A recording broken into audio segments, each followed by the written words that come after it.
Hello everybody and welcome to One Piece Chapter 1020 Review, a chapter that mainly revolves around Best Girl Robin and her fight, which we knew this was coming. Officially, Chapter 1000 started the year off, and so it's crazy to look at how it's been 20 chapters since then. So we've gotten 20 chapters since the beginning of the year, and we're also more than halfway through the year as well. In other news, the anime has been going beyond the manga in terms of foreshadowing things, because in episode 984, they actually showed Zoro using his Conqueror's Haki to knock down some fodder. Now, the way the scene plays out, he's initially forcing alcohol down some guy's throat. And so when the fodder faint because of his King's Haki, he thinks that it's because they're drunk. So he's still oblivious to his power. He's still not aware that he has Conqueror's Haki, which goes along very well with what happens in chapter 1010, because he's not fully aware of having it there either. The cover shows Denjiro, or dozing Kyoshiro, or napping Kyoshiro, mistakenly eating his hair as he dreams about it being a piece of food cooked using the tempura method. Tempura is a way of frying vegetables and seafood. You basically fry it in batter. And it was a method of cooking that was introduced into Japan by Catholic Portuguese missionaries. Because during Lent, what people do is that they usually give up meat. So what they would do is they would cook their food using the tempura method. And that's how the Japanese picked it up. So one of the things that we established in the previous review was that Yamato's devil fruit power had to be either that of a dog, a wolf, or a cat. And it turns out that it's the dog fruit, but the model is actually a mythical / divine wolf. So one of the Japanese influences / references behind the character of Yamato is this legendary Japanese prince by the name of Yamato Takeru. And Yamato Takeru was the son of an emperor, and so according to the story, the emperor was actually afraid of Yamato's strength. And so because the emperor was afraid of him, in order to keep Yamato away from home, the emperor would constantly send Yamato out to fulfill different difficult tasks for him, including defeating the emperor's enemies. At one point, Yamato ends up dressing up as a woman to infiltrate a castle so that he can kill some of these enemies. So I think Yamato adopting this Odin persona is a very clear echo, a very clear reference to Yamato Takeru dressing up as a maid. It just kind of seems like Oda decided to take the legend and invert it. Anyway, at another point during his journeys, Yamato went on this expedition to this mountain, and he actually got lost in the forest of the mountain. And just when all hope seemed lost, this majestic white wolf appeared in front of him and guided Yamato out of the forest. And Yamato was so thankful to the wolf that he later built him a shrine in his honor. And the name of this legendary wolf that helped Yamato out was the Okushi-no-Makami, meaning God of a Big Mouth. Now, even beyond that, unlike in the West, wolves were actually worshipped in Japan. And the reason for this is because the Japanese diet, especially back then, depended a lot on rice and crops. And so herbivores that fed off the rice and the crops, like boars and deer, they would go in the fields and eat the crops. And so the wolves, which are predators to the deer and the boar, were actually seen as guardians and protectors of the crops because they would chase off the deers and the boars. So because wolves played a role in protecting the agricultural sector of Japan, worshipping them was a very common thing, especially during the Edo period. So when it comes to the myth of the Okushi-no-Makami, which is the wolf god in Japan, the wolf was said to understand human languages and judge the true character of a person. The wolf had the power to protect good people and punish bad people. And then just in general, some of the Japanese people believed that wolves had the power to protect people from misfortune, robbery, and fire. So I think it's very fitting that since Kaido is attacking Yamato using fire with Boro breath, and since Yamato is a mythical type wolf, and wolves have historically been associated in Japan as being protectors against fire, that Yamato's actually protecting against the fire using Glacier Fang. The official English calls it Nemuji Glacier Fang, and Nemuji was a god in Japanese mythology. He was one of the descendants of Susanoo. But the point here is that judging by the attack's name and the way it interacts with the dragon fire, it seems to be some kind of an icy wind, frozen mist type of an attack. We go to the third floor, and I'm super interested in figuring out how these illusions actually work. Because my first reaction was like, oh, it's the yokai ladies, you know? They're referencing yokai, they're referencing these spirits in Japanese mythology. So they must be spellcasters, or they are the ones responsible for summoning these illusions. But then one of the ladies says that it's actually Black Maria's doing, that those are Black Maria's illusions. And I'm like, okay, but how is she making these illusions? So I did some research and I did find that there's a species of spider that actually uses their spider web to create optical illusions to lure prey. And there's also been these rare instances where spider poison has caused people to have hallucinations. But then I also noticed that there seems to be a special type of mist surrounding the figures of Clover, Saul, and Olivia. I know it's Alvia, but I call her Olivia because it makes more sense. Another thing I thought of was that since we've seen Black Maria smoking a pipe, that maybe these illusions were smoke related. But then in the official translation, one of the snake ladies says that it's actually Black Maria's illusionary mist. So maybe instead of smoke coming out of the pipe, maybe she's actually blowing out some vapor. I'm sure the anime will expand on this, but yeah, I was just really curious to find out how she was making these illusions in the first place. Like, how is this mist produced? Is this like some kind of a potion that she made, that she mixed up herself? Or is this like an added effect to her devil fruit power, like we see with Yamato in the beginning of the chapter? I remember there was this chapter where the Straw Hats were about to enter Onigashima via the side, and that was like the pleasure hall, and that section belonged to Black Maria. That's what the chapter said.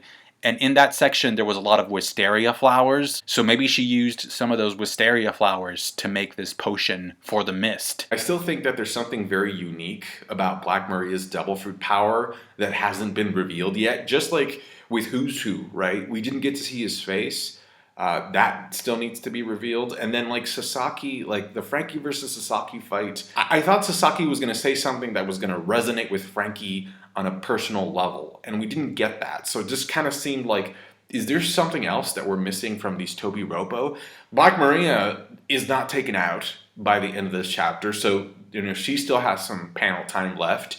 So I'm wondering if she's going to reveal something about her devil fruit, because we've never seen any Zoan hybrid look the way that she does, where it's literally half and half. I remember when her devil fruit power was revealed, I was like, is this a Tamago situation where we don't really know if it's a Zoan or a Paramecia? Because Tamago can literally go through all of the life stages of a chicken. Or like with Karasu, who can literally create crows out of himself. Anyway, Robin uses tres mano, which means three hands. Well, it's actually tres manos, but it's a three-handed attack called Freesia. I did do some research on flowers for this video, and I found that Freesia is the name of the flower that you typically find in wedding bouquets. We also find that the lady impersonating Saul is actually one of the numbers, which means that as of right now, only 4 numbers are yet to be revealed. We're currently missing number 1, number 2, number 3, and number 6. And Brook says that the reason for why he was unaffected by the illusions is because he spent 50 years alone on a ship,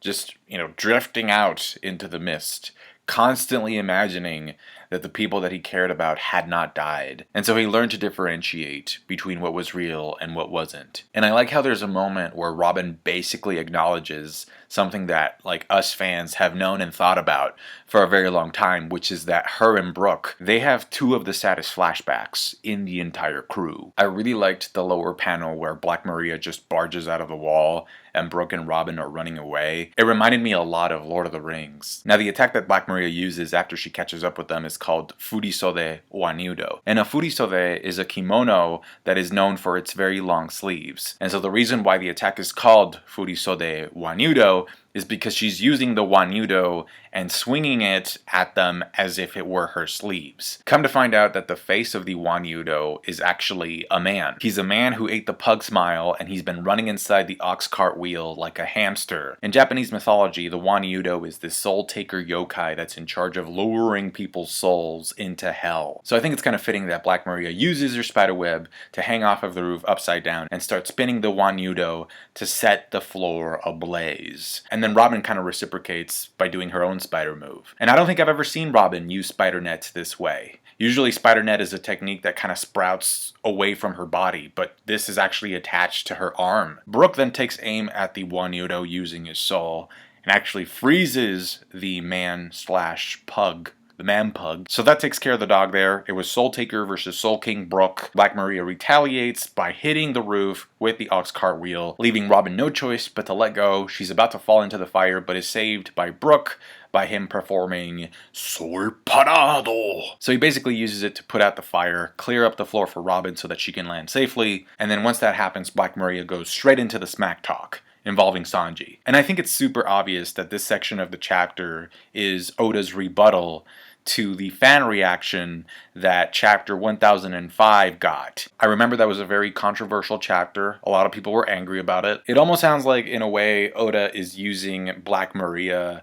to talk for the people that didn't like that chapter. Because the people that didn't like the chapter, they were saying a lot of things that are very similar to what Black Maria says to Robin. Because she's basically saying, like, wow, that Sanji guy, what a loser. He brought you right to me. Like, he basically thought that you were less valuable than him because he was willing to sacrifice you because he brought you right into my net by screaming out for you. And if he's willing to do that, and he has the second highest bounty in the crew, then that should tell you that sooner or later your entire crew will sell you out. So that's one way of looking at chapter 1005. But then the other way is to look at Sanji as somebody who truly, fully trusts Robin enough for her to take care of things without his help. And I think that before that moment, Sanji had a huge problem asking for help. In fact, a big portion of Whole Cake Island unfolds the way it does because Sanji refuses to ask Luffy for help. Sanji would rather suffer in silence throughout a big chunk of that arc than ask for help. And so that issue finally gets resolved because he actually does ask for help. And so I think that's what Robin means when she tells Black Maria that she'll never understand the meaning behind Sanji being able to be brave enough to ask for help. And Brook gets this. Brook gets this right away. In fact, he gets it so clearly that he's like, actually, Robin, I'm going to do the exact same thing that Sanji did because it looks like you have things covered here. So I'm going to trust you to take care of Black Maria like Sanji did while I take care of the number 9 and the snake ladies. And my hope is that since Brook is going to be fighting a number, that hopefully he can run into Apu, because we know that Apu has the power to control the numbers with his music. So hopefully they run into each other. Apparently what Robin says to Black Maria about Sanji is a reference to an SBS where Oda said that Zoro and Sanji are the two wings of the Pirate King. I think it's this one. A fan says, Zoro and Sanji are always fighting. I was reading One Piece and thought it was odd that Zoro never seems to refer to Sanji by his name. So I went back and checked.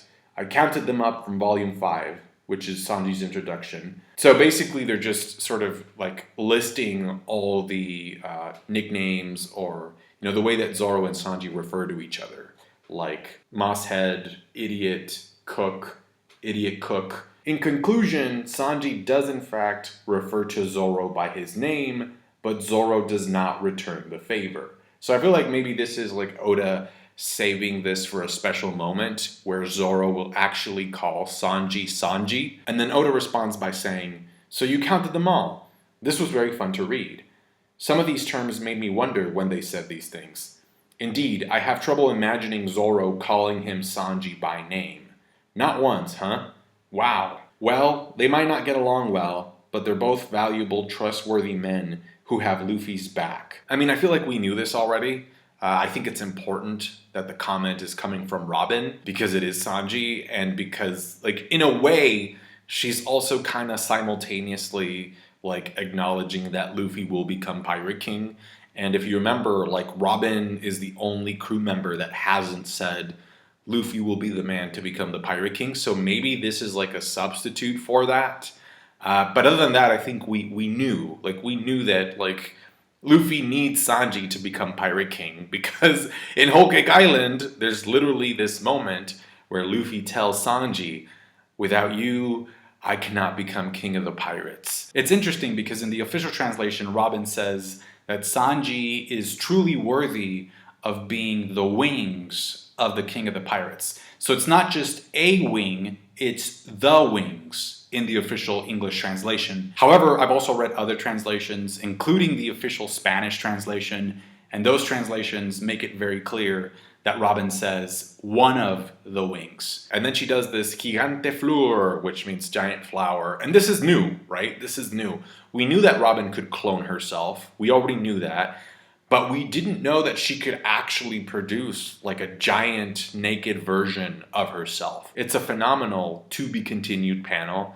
And, I always thought that if Robin were to awaken her devil fruit, she would eventually gain the ability of being able to make clones of other people. I mean, if she can clone herself, right, and awakening means that you start affecting things outside of the body, then maybe she can make copies of other people. The same thing with Brook. I think that end of series, he should be able to meet up with Laboon and then use his awakened power, which is the revive fruit, to temporarily revive his crew members, right? So he would be reviving like the musicians, and they would just be able to like sing Bing Sake one last time together as spirits with Laboon. That way the crew can finally rest. I've got another fun fact about Robin's power. So you know how the name of Robin's attacks, they're usually in Spanish, right? Gigante, mano. So this is a picture of Robin's devil fruit. I really like how it looks like it has the sun in the middle. But like I said before, like I did some research on flowers for this video, and I found that there's actually a flower that looks a lot like that devil fruit. And the flower is this one. The flower is called dahlia. And so what I found is that the dahlia is actually a flower that is native to Mexico and Latin America. So there's a connection there between Robin using Spanish words in her devil fruit attacks with the fact that the design of her devil fruit is based off of a flower that comes from Latin America. We go back to where this act started, which is Port Tokage in Udon, and there's a reunion going on amongst the Heart Pirates, Luffy, Shinobu, and Momonosuke. Luffy still looks pretty drained, so he'll be needing more food. He still needs to recuperate. And because of the power hierarchy that Oda has been using ever since the beginning of the series, the way I see this happening is that Luffy will only be able to regain his stamina after Zoro gets the cure. So Zoro's going to regain his energy first, and then we'll see Luffy regain his energy as well. But Luffy will only recover after Zoro gets his energy back, because the momentum has to build upward. Momonosuke then makes a comment about something that I had completely forgotten about, which is that Shinobu actually has a kite. So that's the thing that they used to be able to glide down safely from Onigashima. Now Momonosuke is crying because of what happened to Kinemon and Kiku, and Luffy basically kind of tells him to get a grip, right? To stop. And I feel like that because it's Luffy saying this, and Luffy's observation haki is on another level, and because there's also been hints of Luffy being able to tap into the power of being able to hear the voice of all things, I feel like if Kiku and Kinemon were actually dead, Luffy would know, and his reaction to this would be a little bit different. So I feel like him saying, like, Momonosuke, like, don't think about that right now, I feel like that's an indicator that Kiku and Kinemon are actually alive. At the very least, Luffy's reaction kind of serves to place Kinemon and Kiku in the most likely alive camp. At least for now. And then Luffy's dialogue after that serves to confirm something that we kind of already suspected, which is that Luffy has a new technique or a new mode up his sleeve. Because in chapter 1014, Kaido actually says, wow, like you covered yourself in Conqueror's haki, but your use of it was very clumsy. What was that thing again? Gum what? So whether it's Awakening, Gear 5th, or both, Luffy still has an attack, some kind of a mode that he wants to perfect and try on Kaido. And even just the way that Luffy expresses himself to Momonosuke about how he still has to send Kaido flying, or he still has to blow Kaido away, that's a reference to his training in Udon, when he was trying to learn advanced armament haki. So there's definitely something new that he wants to try. I also think that this scene is setting up the board for a big reveal. But before that, I just want to mention that the anime recently confirmed that the character that was following Jinbei and Robin in Onigashima was actually Yamato. And the reason why I'm mentioning this is because when that chapter came out, there were some people that were saying that maybe the person following Jinbei and Robin was actually Caribou. Come to find out, Caribou stayed in Udon all along. So he's in Port Tokage there, as we see. Now, why do I think there's a big reveal about to happen here? Well, first of all, the setup for this arc is over, right? There's nothing left to set up anymore. And we also know that after Wano, Oda has also said that nothing will ever be the same again. Everything will change after Wano. Now, when it comes to Caribou, the last time we saw him eavesdropping was back in Fishman Island. And that's where we learned about Shirahoshi being Poseidon. So he got that information, except that plot point of him knowing hasn't paid off at all in the story. And I don't see how it can pay off right now because we're too far away from Shirahoshi for anything to come out of it right now. Now, back in chapter 1014, there's a scene where Momonosuke is reading Oden's journal. And after reading it, he says, "Whoa, it's very important that I really don't die here." And we also know that Momonosuke has to fly. I mean, he has to get over his fear of heights. It's been years since it's been foreshadowed. We also don't know anything about Uranus, except that it's supposed to be a weapon connected with the sky, because Uranus was the god of the sky. So I wouldn't put it past Oda to make the ancient weapon connected to the god of the sky a character who's initially afraid of heights. But anyway, given that Caribou knowing about Shirahoshi being Poseidon hasn't paid off, and because Oda has a pretty strong sense of humor, it would not surprise me if once again Caribou is eavesdropping and just happens to hear Momonosuke reveal the identity or something about the nature of another ancient weapon. It could be like this ongoing gag where each time Oda reveals something about the ancient weapons, Caribou is always coincidentally present in the background, listening like a fly on the wall. Another pretty interesting point about that scene in Fishman Island is that the way Robin explains it is that Shirahoshi will inherit the name of Poseidon based off of her ability, right? So it's not a name that she was born with, it's a name that she will get because she has the same power as the original Poseidon. And so I feel like if that's the case, right, that, Shirahoshi will have another name, and that other name will be the ancient weapon, but that name comes from her ability, then maybe that's the same thing that will happen with Momonosuke and Luffy. Because Momonosuke and Luffy have this special power that we don't know of. Luffy and Momonosuke can hear Sunisha. Momonosuke can command Sunisha. They seem to be able to connect telepathically. So maybe the name that Momonosuke will inherit will be the name of another of the ancient weapons. And then the name that Luffy will inherit will be the name of Joy Boy. Also, last night's anime episode really helped remind me that Onigashima is full of food.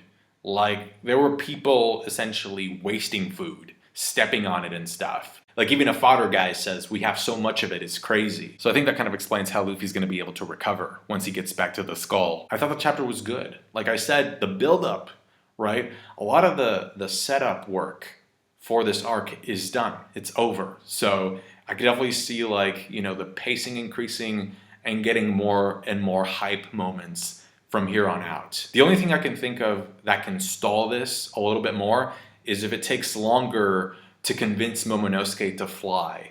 But other than that, I feel like, there's a pathway to the climax of this arc, and that's very, very exciting. It's a very fast pathway. At least that's just, what I see. Unless we cut, right? Unless the act ends and then we go to Reverie or something like that. But either way, I'm really excited. That's going to do it for me today, guys. Thank you so much for watching. Take care of yourselves. Thank you for all of your support. Let me know your comments about the points that I brought up down in the comment section. Duh. Sorry. Thanks again. I'll see you later. Bye.